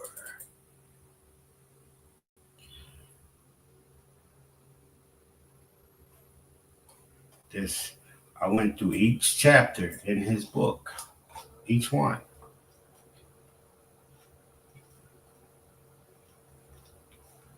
And expose this nonsense. You want a part of it before we end this? Just a part of it. Let's see what's a really good part where this nigga was lying his ass off. Let me see. Let me scroll through this. Some of this shit, it just made no fucking sense. Some of these chapters. And I was like, what? Did this nigga really publish this shit? What? Let's do the 20 and odd Negroes. Let's go with that one. Right there. Okay, this chapter, and this is Dane to show you what I'm talking about. This book is terrible. It's very small. It's terrible. Now look at the cover, right? Cover art. If you just browse it and you come across this is insinuating to you that white folks, based on the title as well, it was told in reverse. And you see the two black men right there and the white boys in chains getting off the ships. That's insinuating that that's what happened. But there's nothing, I mean, absolutely nothing in his book to show that. Nothing. I promise you that. I spent $30 or whatever because I was curious. I was like, I wonder if this dude's writing is better than his videos because his videos are trash. Like if you got even a quarter of a brain, it's easy. It's fucking easy to debunk 99.9% of shit this dude says. But anyway, so this is the book, and I think this is about 80 pages. 69 pages. Yeah. Well, it'll be 80 something because I have pictures to accompany it. I didn't put them in here yet. I'm going to do that when I'm done. But let's just go through. I wanted to just one chapter, and then we're going to get off here because I'm tired. I didn't even realize how late it was. But so we're going to do 20. He got a chapter called 20 and Odd Negroes. And I wrote it as 20 and Odd Negroes Examined because I'm examining his words. This chapter stands out as one of the most bizarre and confusing sections in the entire book. Although nearly every chapter seems perplexing with claims that are nothing short of ridiculous. The purpose of this chapter is unclear, but what is evident is that it actually contradicts the author's own argument of it happened in reverse. This shit is crazy. The chapter opens by briefly discussing the Portuguese Empire's establishment of ports in West Africa. From there, The author proceeds to unravel his own argument against the transatlantic slave trade, a trade he previously referred to as one of the fictional stories taught to the Nietzsche. Despite this, he acknowledges the existence of the slave trade when he writes, the Portuguese realized that the trade of slaves was big business, but they were limited due to having smaller sailboats within their fleets, raising the difficulty higher each time an order was given to export their cargo and slaves from Africa to New Spain. Let's stop right there real quick.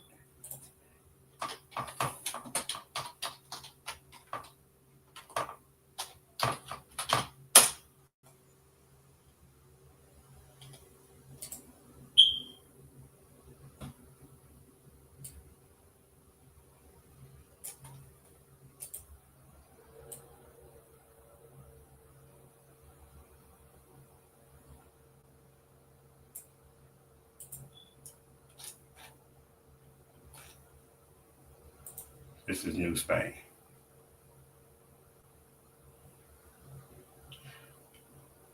America. So you just killed yourself. You just killed yourself. But I wanted to drive the knife in further. He says from Africa to New Spain. Like, what the fuck is this? What is wrong with this dude? This is a crucial statement because in it, Mr. Calloway admits to a historical event that is widely documented as part of the beginning of the transatlantic slave trade. Specifically, he refers to the Portuguese acquiring a Japanese-built ship called the San Juan Batista, which... What the fuck? Is it raining outside? It caught me off guard, excuse me. Yeah, it must be about to storm out there. The San Juan Batista, which they used to sail to New Spain. New Spain at that time includes parts of Central America and the United States in the 1600s. By acknowledging this event, Calloway undermines his own argument. The author continues recounting how the ship was sailing to Veracruz, Mexico in August 1619, only to be intercepted by two privateer ships, according to the National Archives.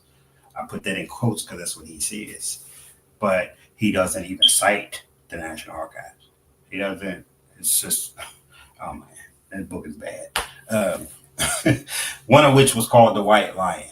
He claims these pirates seized a total of 44 female slaves, with 23 going on board one ship and 21 on the White Lion, which then docked at Point Comfort, Virginia.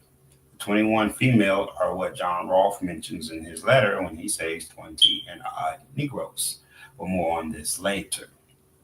Calloway seems to emphasize that the landing was at Point Comfort, not Jamestown, as if this is some uncommon knowledge. He notes John Jope was the English captain of the White Lion, and this was his very first time sailing to the Virginia colony.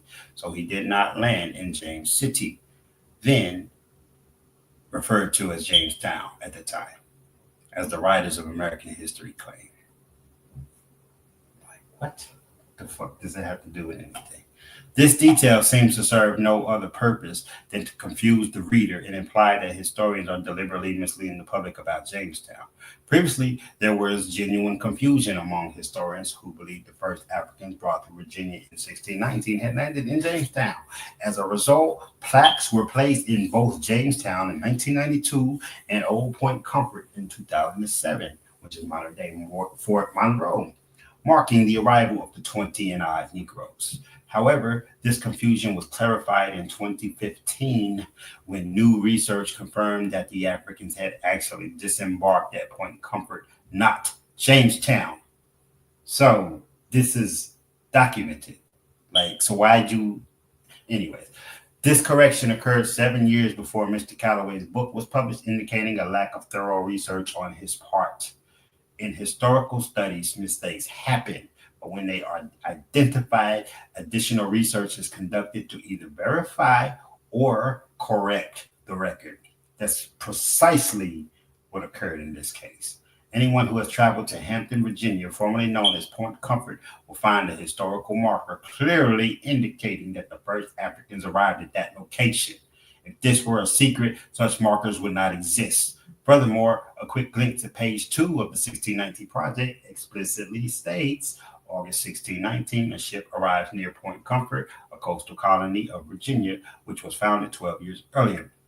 The White Lion carries some 20 to 30 captive Africans who are traded to the Virginia colonists for provisions, making them the first enslaved Africans in the English colonies that will become the United States.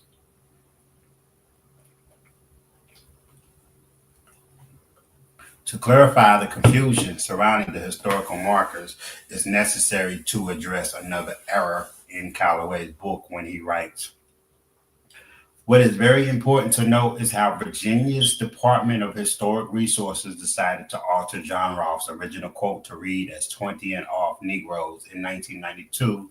Then it was changed again in 1994 to read 20 and odd Africans in order to suit the purpose of adding fictional accounts to the story. That is completely fucking bullshit. Whether this was an intentional misrepresentation or simply a misunderstanding, it's clear that Mr. Calloway is incorrect. First, what he refers to but fails to properly identify is the plaque placed in Jamestown in 1992. It never read 20 and odd Negroes, as he suggests. From the start, it read 20 and odd Africans, which does in fact differ from John Rolfe's letter when he wrote 20 and odd Negroes. Calloway then states that the wording was changed in 1994 to Africans, but this is inaccurate. The year 1994 marks the placement of a marker at Point Comfort, not a change to the Jamestown marker. The confusion arose because both markers in two separate locations claimed to mark the landing site of the 20 and odd Negroes. In 2015, this was corrected when updated markers were installed at both sites to reflect the accurate history. You can go, Jesus, what does it click to open? How do you open this? Always. I mean, you can go to the historical marker database for fuck's sakes and figure all of this shit out. Like they have, this page was revised. Notice when it was revised. Like, and they had links to the other Virginia changing marker. Jesus Christ, this is fucking easy.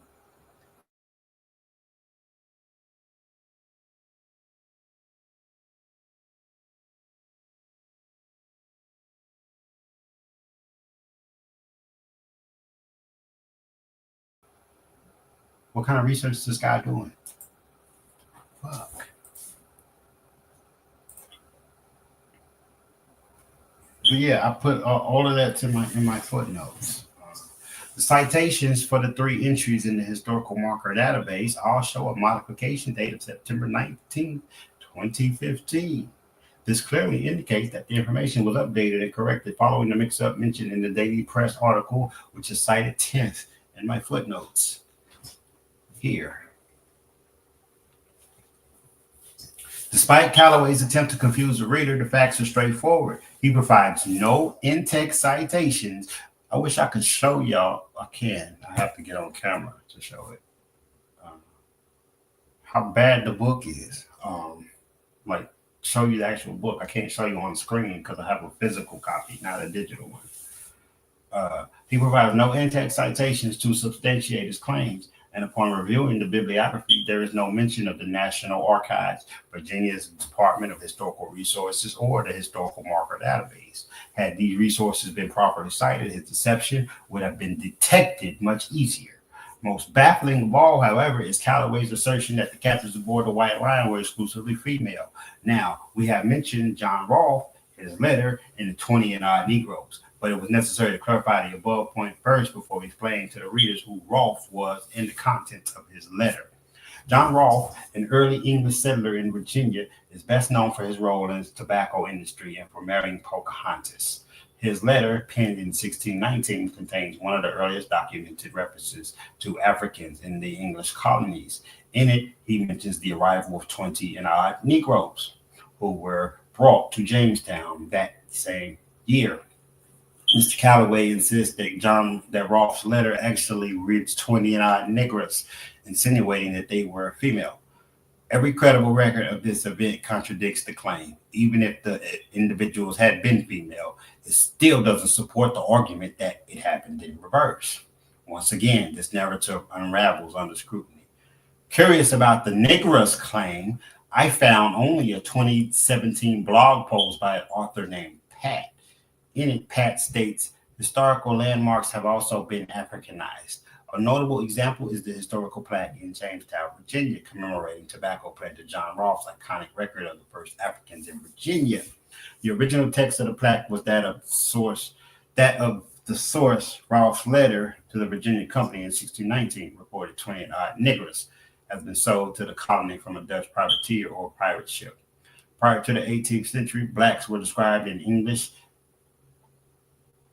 as Moors, blackamoors, savages, infidels, or Indians, among other terms, and not as Negroes. But I just showed y'all several. Jesus.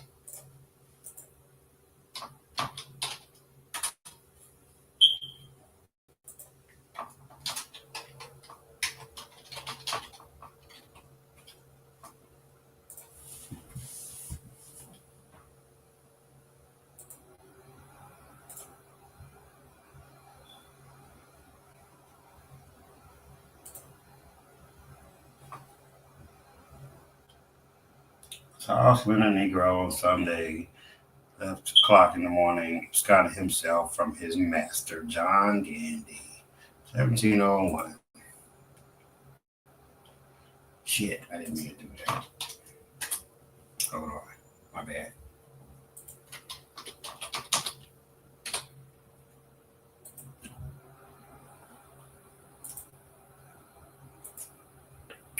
What did we read? I gotta stop this shit. Prior to the 18th century, blacks were described in English as Moors, blackamoors, savages, infidels, or Indians, among other terms. I challenge anybody to prove that. Anybody. But you're gonna find in every a Negro man, Negro, Guinea Negro. Where's Guinea? Africa. Negro. Look at these dates. Negro. Of course, there is no newspapers on here from the 17th century, which is the 1600s. And I guess that's why they try to get away with saying that. But, oh, I got one. Hold on. They love this book.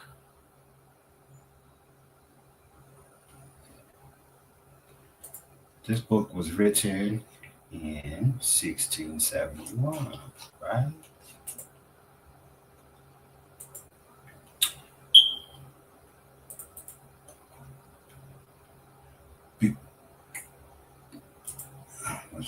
For context.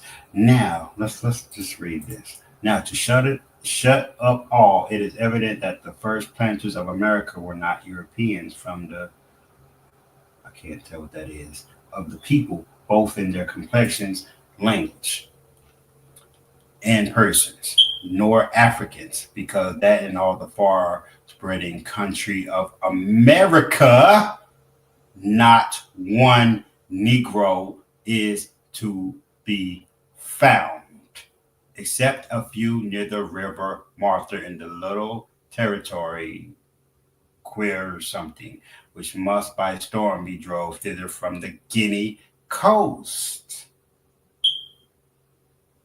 The few Negroes in whatever this area is were from the Guinea coast in Africa, according to the author of this book, John Ogilvie.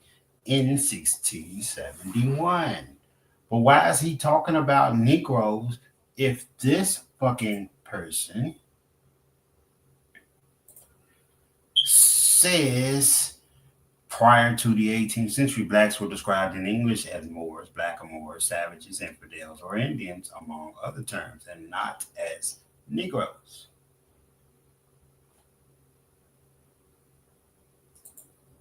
But you just see it for yourself right there.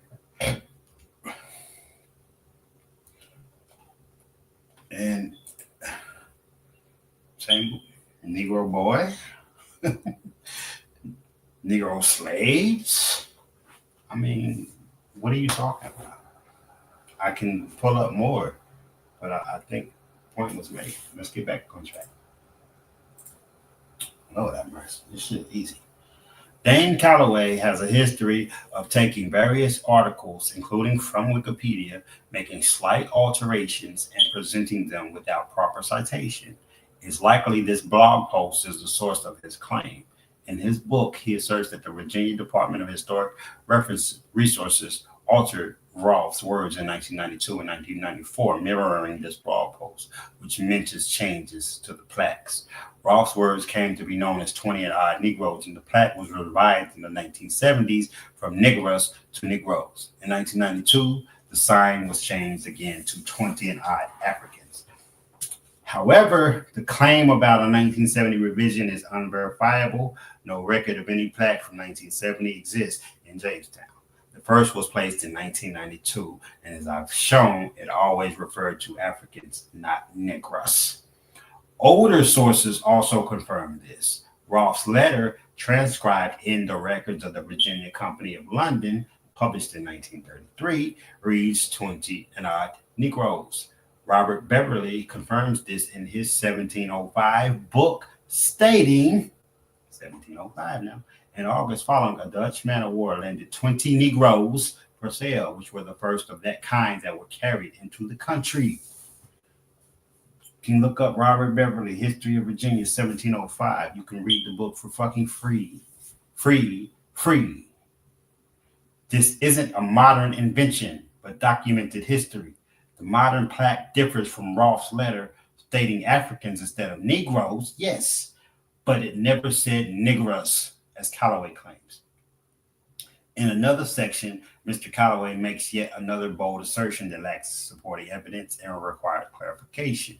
He attempts, albeit vaguely, to explain that it happened in reverse. The claim he presents is, according to John Rolfe's journal, the treasurer had been in Jamestown, Virginia, many times before, immigrating indigenous Negroes out of North America and out of the West Indies and into Eurasia areas like England, France, Spain, and even the continent of Africa.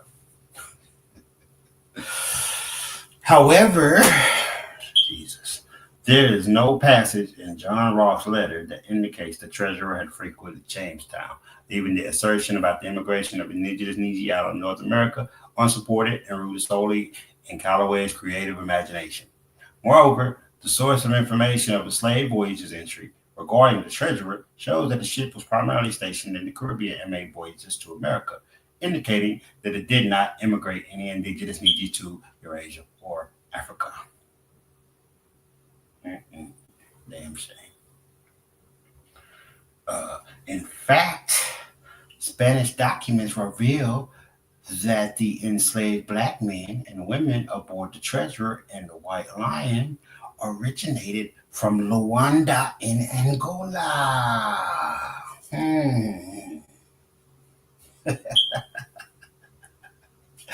From June 18, 1619 to June 21, 1620, the financial records of the Veracruz Treasury showed that head taxes were imposed on African slaves who arrived at the port.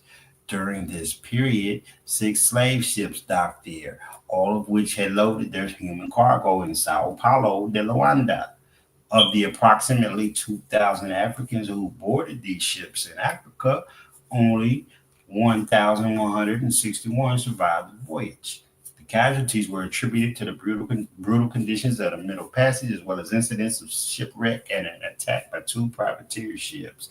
The one in particular that was attacked was the San Juan Bautista, which was intercepted at sea, leading to the death of its human cargo, then redistributed between the White Lion and the treasurer. The Spanish account book explains the attack on the San Juan Bautista. I translated it from Spanish to English, and this is what it says. Enter on the credit side the receipt of that amount. Pesos paid by Manuel Mendez de Acuna, master of the ship San Juan Bautista, on 147 slave pieces brought by him into the said port on August 30th, 1619, aboard the frigate Santa Ana, Master Rodrigo Escobar. On the voyage inbound, Mendez de Acuna was robbed at sea off the coast of Campeche by English corsairs. Out of 350 slaves, large and small, he loaded in said Luanda 200 under a license issued to him in Sevilla, and the rest to be declared later. The English corsairs left him with only 147, including 24 slave boys he was forced to sell in Jamaica, which he had to refresh, for he had many sick aboard and many had already died. You can find a lot of these records also in other languages, because the Portuguese and the Spanish were prominent in the slave trade. What I just read to you, I translated using, of course, online sources, because that passage was in Spanish and it was in an account book.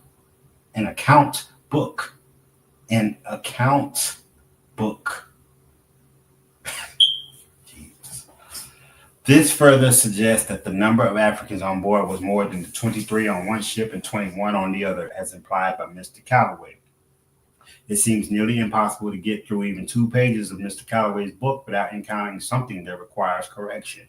The final point I'd like to address in this chapter is the following statement. Additional parts of this story were later added, stating that the 2 Angola indentured servants that Captain William Tucker received went by the names of Isabel and Anthony, which of course are not names in relation to the Bantu culture or language throughout Angola's region. Then they went as far as to say that Isabella and Anthony made it and gave birth to the first official African-American baby, named the baby boy William Tucker, after Captain William Tucker, during the year 1624. However, none of this story can be validated by any publicly verifiable records, which make these people null and void.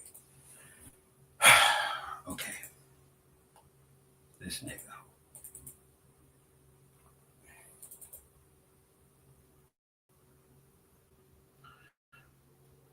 Captain William Tucker's musters of the inhabitants in Virginia. Firstly,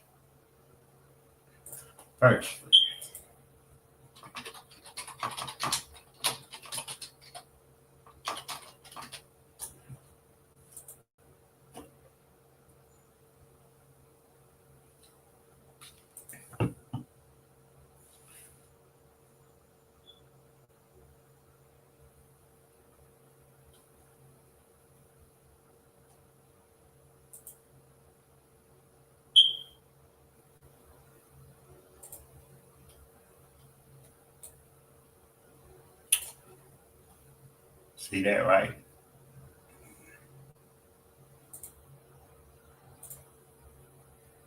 This is the book. You can go to the book. I just wanted to show you where you can find it at. This is the book. You can read the actual fucking book yourself.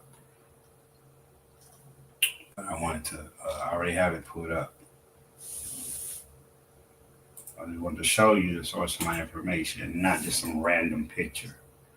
Because if I didn't show you that, this would just be a random picture. So I want you to see where it came from. Page 244. Go there. You'll find it. It's so easy. Musters of the inhabitants in Virginia. For anybody who may not know what a mustard is, what is a mustard?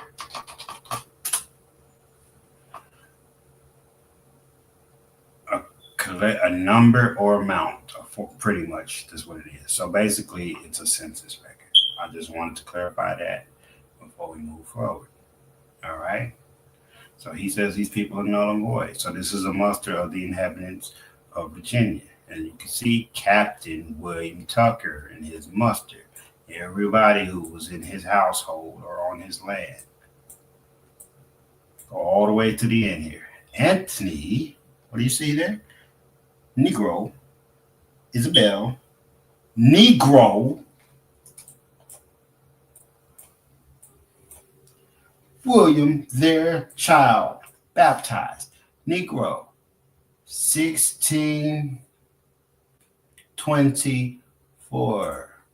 What did that person say previously? Really quickly. Prior to the 18th century, blacks were described in English as Moors, blackamoors, savages, infidels, or Indians, among other terms, and not as Negroes. But yet I just gave you several instances of Negroes in the 1600s. The fuck are y'all talking about?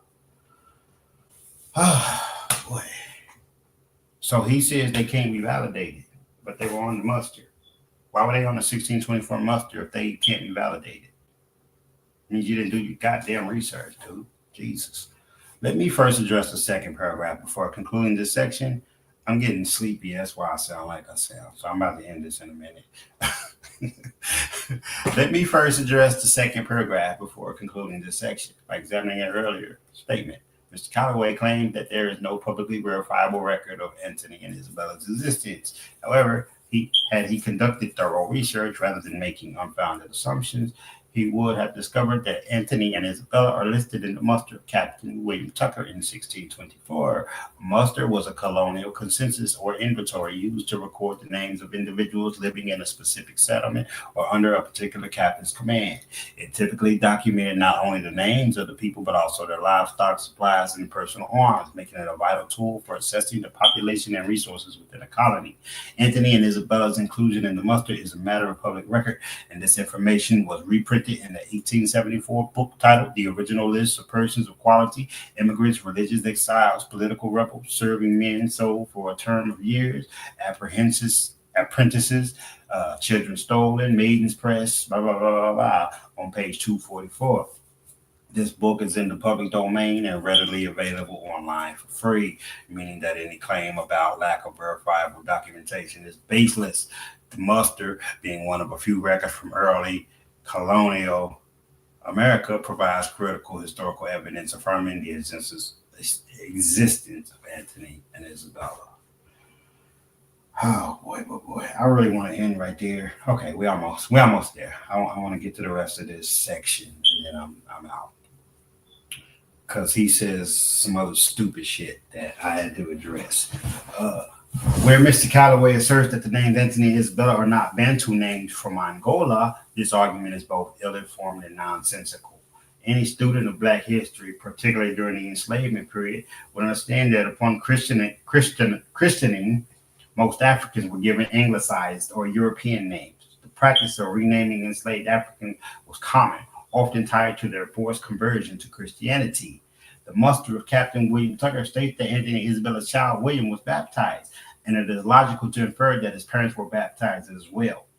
While we may not have extensive details about their lives before arriving in Virginia, it stands to reason that their names were likely changed upon their baptism or when they became enslaved. Historically, almost all Africans taken from their homeland were stripped of their original names, which held deep personal and cultural significance.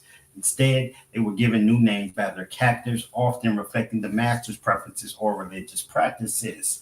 In some instances, individuals who had been free in Africa may have, well, I was just about to say that, and I forgot that I actually wrote it right here. The story of Venture Smith. I'm glad I just saw that because I was going to stop. But anyway, instead, they were given new names by their captors, often reflecting the master's preferences or religious practices. In some instances, individuals who had been free in Africa may have adopted English names voluntarily upon baptism, although this process was still steeped in colonial pressure. To illustrate this point, we can examine the story of Venture Smith, a well documented example of an African whose name was changed after arriving in America, something that, according to Mr. Calloway, is a fabrication. Born in West Africa, his original name was Brotier Farrell. After being enslaved and brought to America, he was given the name Venture because his enslaver viewed the purchase of the boy as a financial venture. Excuse me.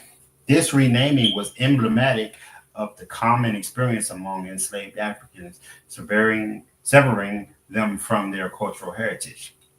In the case of Anthony and Isabella, likely reflects a similar transformation, as they too had their original names replaced with ones that fit the European and Christian ideology.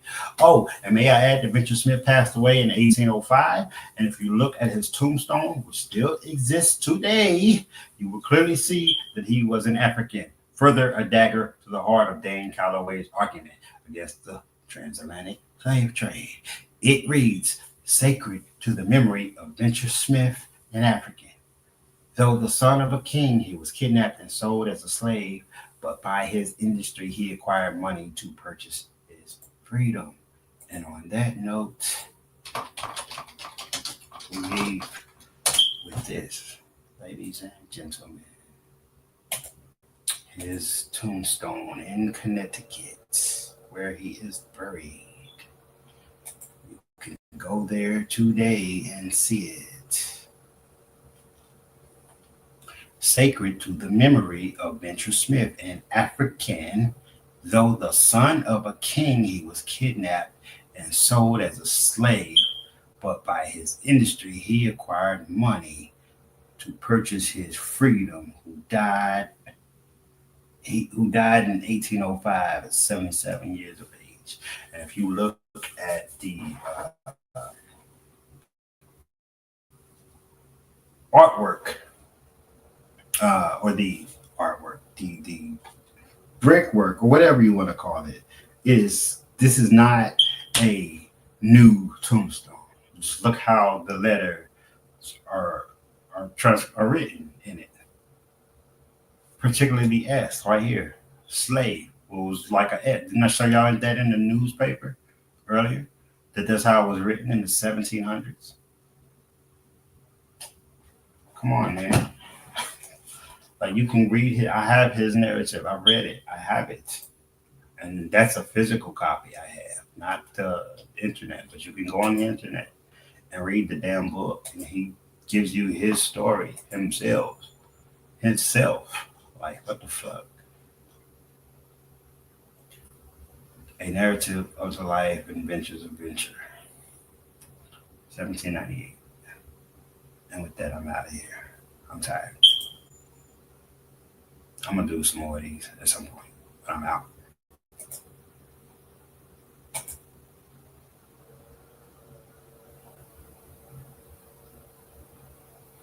There you have it. We done.